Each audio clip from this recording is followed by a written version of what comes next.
Welcome back to our channel SriR studios. This is Latha news talks. మరి ఒక interesting topic తో నేను మీ ముందుకు వచ్చేసాను. ఈ రోజు నేను చెప్పబోయే టాపిక్ రియల్ ఇన్సిడెంట్, నిజంగా జరిగిన ఒక యథార్థ సంఘటన గురించి నేను ఈ రోజు చెప్పబోతున్నాను. ఈ వీడియో చేయడానికి గల కారణం ఏమిటి అని అంటే, ఈ వీడియో ద్వారా కొంతమంది అయినా మోటివేట్ అవుతారు, కొంచెమైనా ఆలోచిస్తారు. ముఖ్యంగా తల్లిదండ్రులకి ఇది ఒక సందేశం లాంటిది. ఎందుకు ఇలా అన్నాను అనుకుంటున్నారా? వీడియో స్కిప్ చేయకుండా లాస్ట్ వరకు చూడండి, మీకే అర్థమవుతుంది. ఇప్పుడైతే టాపిక్ లోకి వెళ్ళిపోదాం. ఒక అబ్బాయి ఉన్నాడు, చాలా ఇంటెలిజెంట్. సైన్స్ లో 100కి 100% మార్క్స్ సాధిస్తాడు. అబ్బాయి ఐఐటి మద్రాస్ లో కూడా సీట్ సంపాదించాడు. అక్కడ కూడా మంచి మార్కులతో ఉత్తీర్ణత సాధించాడు. నెక్స్ట్ ఇన్స్టిట్యూట్ ఆఫ్ కాలిఫోర్నియాలో ఎంబీఏ చేశాడు. అక్కడ కూడా మంచి జీతంతో ఉద్యోగం వచ్చింది. ఇంకా నెక్స్ట్ ఏముంది, ఒక అందమైన తమిళమ్మాయిని చూసి పెళ్లి చేసుకున్నాడు. నెక్స్ట్ 5 గదుల పెద్ద ఇల్లు, కార్లు అన్ని కొనుగోలు చేసుకున్నాడు. వెల్ సెటిల్ అయ్యాడు. లైఫ్ ని హ్యాపీగా లీడ్ చేస్తున్నాడు. ఇక్కడే అసలు ట్విస్ట్. అదేంటో తెలుసా? ఆ అబ్బాయి కొన్ని సంవత్సరాల క్రితం తన భార్య పిల్లల్ని షూట్ చేసి తన కూడా ఆత్మహత్య చేసుకుని చనిపోయాడు. షాకింగ్ గా ఉంది కదూ. అంత చదువు చదివి అంత పెద్ద ఉద్యోగం సంపాదించి హ్యాపీగా లైఫ్ ని లీడ్ చేస్తున్నాడు అని అనుకున్నాం. బట్ ఎందుకు అలా చేయాల్సి వచ్చింది? అసలు తప్పు ఎక్కడ జరిగింది? ఇప్పుడు తెలుసుకుందాం. University of California clinical psychology వాళ్ళు ఈ కేసు మీద అధ్యయనం చేశారు. దీనిలో భాగంగా వాళ్ళు ఆ అబ్బాయి యొక్క కుటుంబ సభ్యులతో, స్నేహితులతో మాట్లాడారు. వాళ్ళు ఇలా చెప్పారు: ఆ అబ్బాయి అమెరికా ఆర్థిక మాంద్యం వచ్చినప్పుడు ఉద్యోగాన్ని కోల్పోయాడు. కొన్ని నెలలు ఆ అబ్బాయి ఖాళీగానే ఉన్నాడు. తక్కువ జీతంతో కూడా ఆ అబ్బాయికి ఎక్కడ ఉద్యోగం లభించలేదు. ఇల్లు ఈఎంఐలు కట్టలేకపోయాడు. బ్యాంక్ వాళ్ళు వచ్చి ఇంటిని జప్తు చేసుకున్నారు. అలాంటి సిచ్యువేషన్ లో ఆ అబ్బాయి ఆర్థిక సంక్షోభంతో లైఫ్ ని లీడ్ చేస్తూ ఉన్నాడు. ఒక రోజు ఆ అబ్బాయి భార్యాభర్తలు ఇద్దరు ఒక నిర్ణయానికి అయితే వచ్చారు. ఏంటి అని అంటే, చనిపోవాలని. వెంటనే ఆ అబ్బాయి ఆ భార్యని పిల్లల్ని షూట్ చేసి తన కూడా ఆత్మహత్య చేసుకుని చనిపోయాడు. ఎంత దారుణం కదా. ఇదంతా విన్న తర్వాత నిజంగా సక్సెస్ అంటే ఏమిటి, నిజంగా ఒక సక్సెస్ఫుల్ పర్సన్ ఎలా ఉంటాడు అనేది నేను మీకు ఒక క్వశ్చన్ వేస్తున్నాను. నా ఉద్దేశం చెప్పనా, ఒక సక్సెస్ఫుల్ పర్సన్ ఎప్పుడు చనిపోవాలనే డెసిషన్ కి ఎప్పుడు రాడు.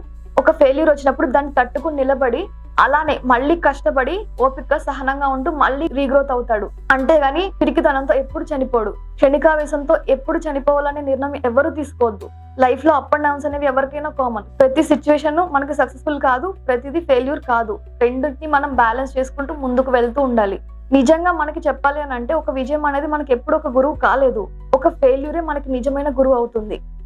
ఒక ఫెయిల్యూర్ వచ్చినప్పుడు అసలు నీ వాళ్ళు ఎవరో, నీ చుట్టూ ఎవరున్నారో, అసలు నిన్నుగా ఎవరు అర్థం చేసుకున్నారో, ఇంకా నీ శక్తి సామర్థ్యాలు, నీ ధైర్యం, నీ ఓపిక అన్ని తెలుస్తాయి. కానీ విజయం వచ్చినప్పుడు అవి ఏమైనా తెలుస్తాయా? అందుకే ఫెయిల్యూరే అసలైన గురువు అని నేను అంటాను. తల్లిదండ్రులకు సందేశం అని చెప్పాను కదా, అలా ఎందుకు అన్నానంటే, ఒక్కసారి పేరెంట్స్ అనేవాళ్ళు మీరే ఆలోచించుకోండి. చిన్నప్పటి నుంచి పిల్లల మీద ఒకే మైండ్ సెట్ రుద్దుతూ ఉంటారు. నువ్వు ర్యాంకులు సాధించేయాలి, మంచిగా సెటిల్ అయిపోవాలి, మంచి ఉద్యోగం సంపాదించేయాలి. ఎంతసేపు ఒక సక్సెస్ కోసమే వాళ్ళని మోటివేట్ చేస్తారు. కానీ ఏ పేరెంట్ అయినా లైఫ్ లో సక్సెసే కాదు, ఫెయిల్యూర్ వస్తుంది, దాన్ని మనం ఖచ్చితంగా ఫేస్ చేయాలి అని ఏ పేరెంట్స్ అయినా చెప్పారా? ఓకే, నీకు నచ్చిన రంగంలో నువ్వు విజయం సాధించు, కష్టపడు, కానీ ఆ సక్సెస్ ఎప్పుడు శాశ్వతమని అనుకోకు. తర్వాత మనకి ఫెయిల్యూర్ కూడా ఫేస్ చేయాలి. ధైర్యంగా ఉండు, మళ్ళీ కష్టపడు, రీగ్రోత్ అవ్వు అని ఎప్పుడైనా పేరెంట్స్ పిల్లలకి ఫెయిల్యూర్ గురించి గైడెన్స్ చేశారా? మీరే ఆలోచించుకోండి.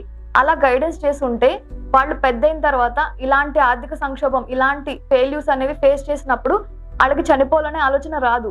మీరే పేరెంట్స్ అనేవాళ్ళు ఎంతవరకు ఇలా గైడ్ చేస్తున్నారో మీరే ఆలోచించుకోండి. చివరిగా నేను చెప్పే మెసేజ్ ఏమిటి అని అంటే, చావు ప్రతిదానికి పరిష్కారం కాదు. క్షణికావేశంలో చావాలనే నిర్ణయం ఎవరు తీసుకోవద్దు. సిచ్యువేషన్స్ అనేవి ఎప్పుడూ శాశ్వతం కాదు.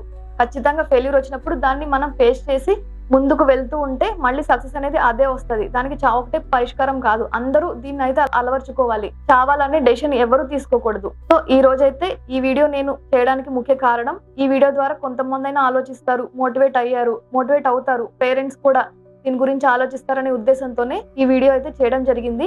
మీకు ఈ వీడియో నచ్చితే డెఫినెట్ గా లైక్ చేయండి. అలానే ఇంకొంతమంది మోటివేట్ అవుతారు అనిపిస్తే షేర్ చేయండి, సబ్స్క్రైబ్ కూడా చేసుకోండి. మీ ఒపీనియన్ ఏంటో ఈ వీడియో మీద డెఫినెట్ గా కామెంట్ సెక్షన్ లో కూడా తెలియచేయండి. మరి ఒక ఇంట్రెస్టింగ్ వీడియోతో నేను మళ్ళీ మీ ముందు ఉంటాను. This is Latha signing off SriR studios.